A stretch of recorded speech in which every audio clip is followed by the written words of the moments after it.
And this is why they don't like our people.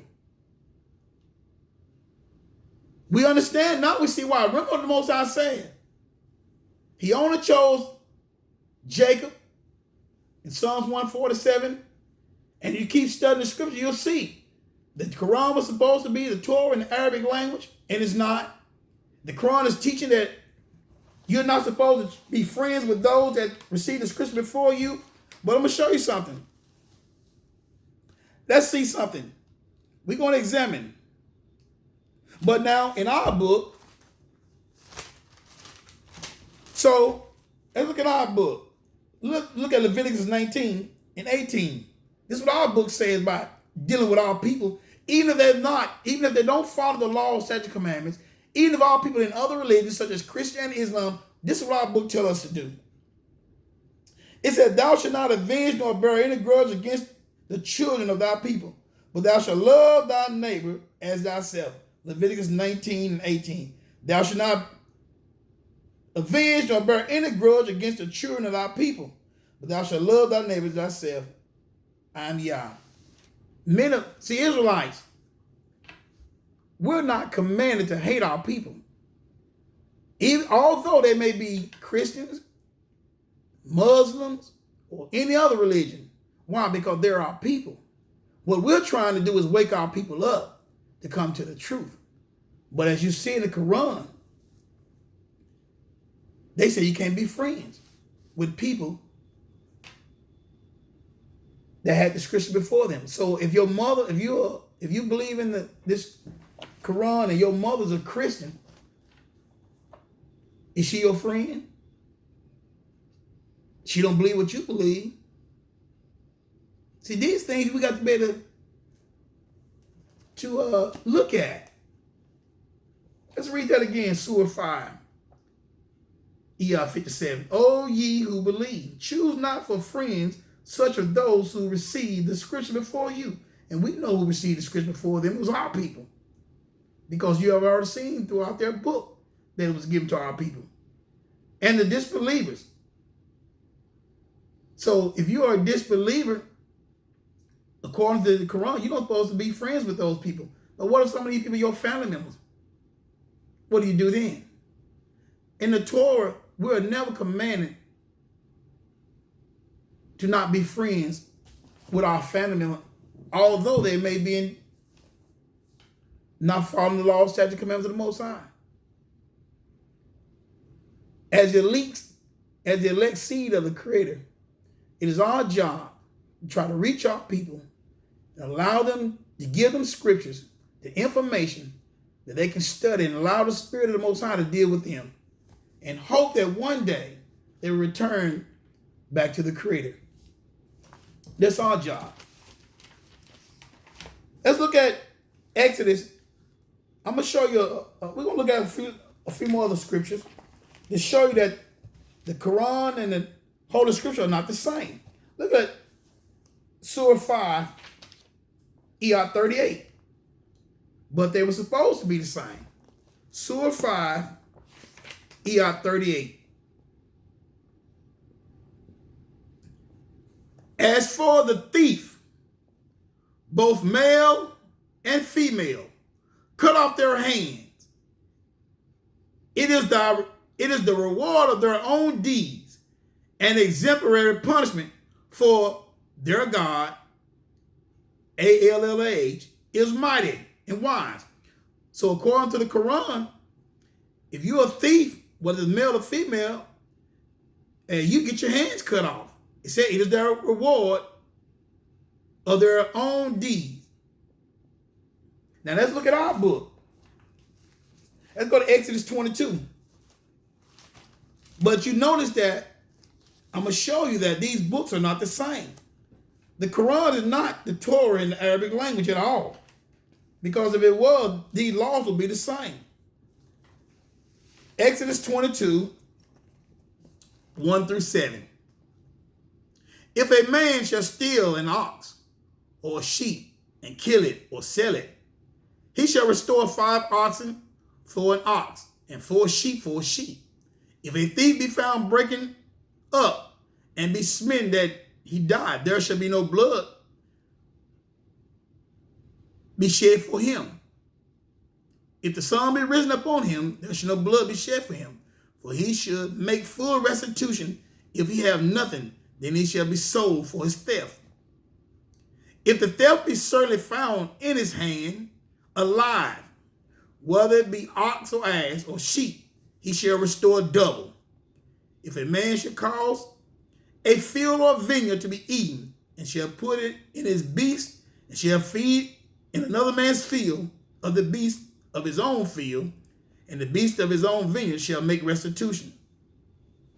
If fire break out and catch thorns, so that the stack of the corn or the standing corn or the field be consumed therewith, he that killeth the fire shall surely make restitution.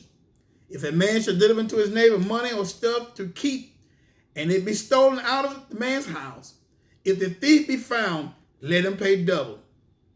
If the thief be not found, then the master of the house shall be brought unto the judge to see whether he hath put his hand unto his neighbor's goods. So these are some of the laws in the Torah that deals with stealing. But you notice in the Quran what that punishment was. In our case, you see in our book, you had to pay restitution. In the Quran, a thief was found, male, female, the hands was cut off. Let's look at Surah 4. Surah 4. And we're going to look at YAH 34. Surah 4, YAH 34. Surah 4, YAH 34. Men are in charge of women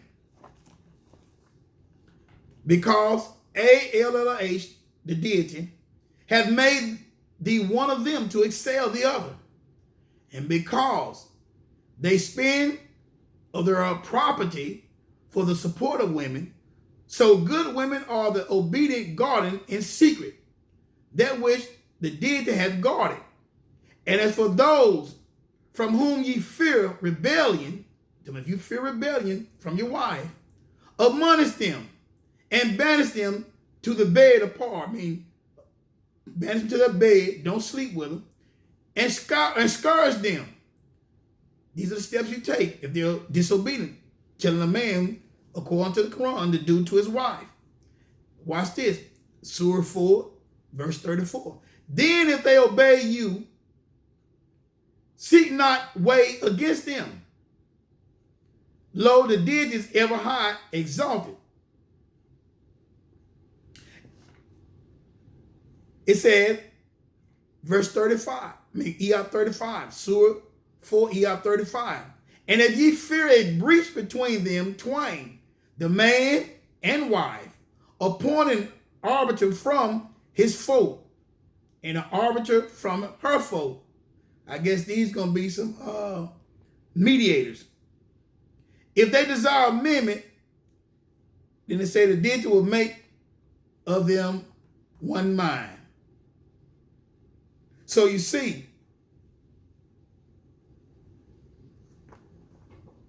according to the Quran,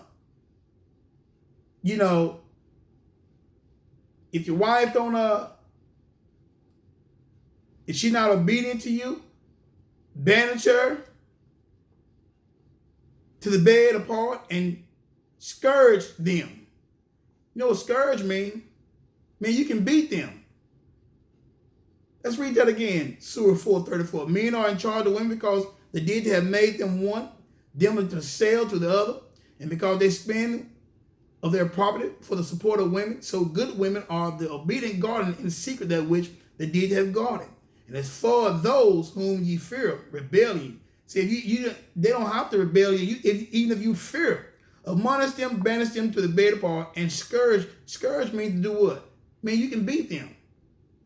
According to the Quran, you can beat your wife. But in the Torah, the Most High would never tell a man to beat his wife. Let's look at Proverbs 21. So I'm just giving you a few laws to show you that these books are not the same. Because people always say we serve the same God. We serve the same. If that was the case, these books would say the same thing. Proverbs 21 and verse 9. Proverbs 21 verse 9. It is better to dwell in a corner of the housetop than with a brawling woman in a wide house. So what does y'all telling us to do? Y'all telling the children of Israel, if you have a wife, you got a disagreement, separate. He don't tell a man to beat on his wife.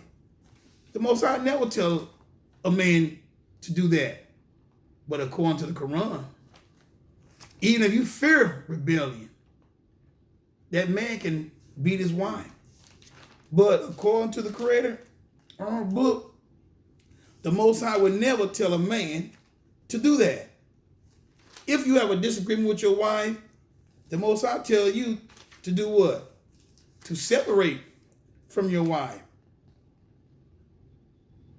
That's what he tell us to do, to separate. As you can see from studying these scriptures, you see that the Creator only gave his truth to the children of Israel. They're his messenger upon the face of this earth. He didn't give his message to the Europeans. He didn't give his message to the Arabic people. He only gave his message to the children of Israel. Just as it says in Psalms 147 in my closing. We'll read that in my closing. Psalms 147 and verse 19 and 20.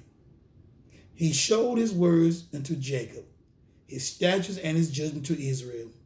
He had not dealt so with any nation, and as far as his judgment, they have not known them. That's why you look in our book, Leviticus, round up the 11th chapter of Leviticus, it gave us a dietary law. And if you look at our dietary law and compare the dietary law to the Christians, and even the Quran dietary, I don't know if they have a dietary law, but I know that Muslims are not supposed to eat pork. But it doesn't say anything about, can they eat catfish? Can they eat shrimps, lobsters? But in our book, we can't eat these things. See, if we're serving the same deity, if we're serving the same God as they say, then these books don't say the same thing. And once you closely examine these books, you will see that these books are not the same at all. The Quran was supposed to be the Holy Scriptures in the Arabic language for the Arabic-speaking people. And as you see, it is not. In my closing, the Creator only gave his truth, his priesthood, to the children of Israel, the seed of Jacob, seed of Isaac. We're the only people that he ordained to teach his truth to not only to our people, but to the world. Shalom, shalom.